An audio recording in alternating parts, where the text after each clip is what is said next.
তিনি বললেন, আমি ভয় পাচ্ছি যদি কোনো নেকড়ে তাকে খেয়ে ফেলে। কিন্তু ছেলেরা বারবার আশ্বাস দিতে লাগল। অবশেষে ভারাক্রান্ত হৃদয়ে ইয়াকুব আলাইহিসসালাম ইউসুফ আলাইহিসসালামকে তাদের সঙ্গে যেতে অনুমতি দিলেন।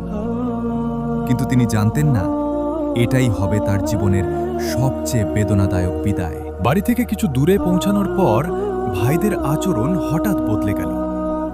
যারা কিছুক্ষণ আগেও হাসি মুখে কথা বলছিল, তারাই এখন ইউসুফ আলাইহিসসালামের দিকে কঠোর চোখে তাকাচ্ছিল। ইউসুফ আলাইহিসসালাম কিছুই বুঝতে পারছিলেন না।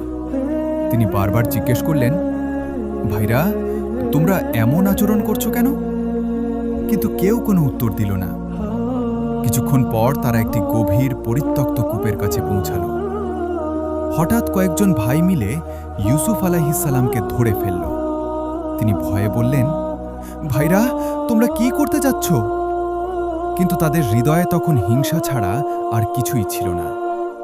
তারা ইউসুফ আলাইহিসসালামকে কূপের ভেতরে নামিয়ে দিল এবং তাকে সেখানেই ফেলে রেখে চলে গেল। চারদিকে অন্ধকার। উপরে শুধু আকাশের ছোট্ট একটি অংশ দেখা যাচ্ছে।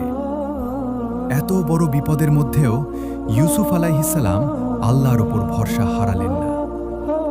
আল্লাহ তার অন্তরে প্রশান্তি দান করলেন এবং ওহীর মাধ্যমে জানিয়ে দিলেন যে একদিন তিনি তার ভাইদের এই ঘটনার কথা স্মরণ করিয়ে দেবেন, আর তখন তাকে চিনতেও পারবে না।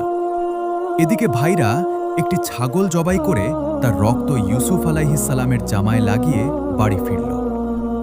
তারা কান্নার অভিনয় করে বাবার কাছে বলল, আব্বা, আমরা দৌড় প্রতিযোগিতা করছিলাম। ইউসুফকে জিনিসপত্রের কাছে রেখে গিয়েছিলাম। তখন একটি নেকড়ে এসে তাকে খেয়ে ফেলেছে। তারা রক্তমাখা জামাটি ইয়াকুব আলাইহিসসালামের হাতে তুলে দিল। ইয়াকুব আলাইহিসসালাম জামাটি ভালোভাবে দেখে বুঝলেন এই ঘটনায় অসঙ্গতি রয়েছে। জামায় রক্ত আছে, কিন্তু কোথাও ছেঁড়ার চিহ্ন নেই। তিনি তাদের কথা বিশ্বাস করলেন না। তবুও তিনি ধৈর্য ধারণ করলেন এবং বললেন, আমি ধৈর্য ধারণ করব, আর তোমরা যা বলছো সে বিষয়ে একমাত্র আল্লাহর কাছেই সাহায্য চাই।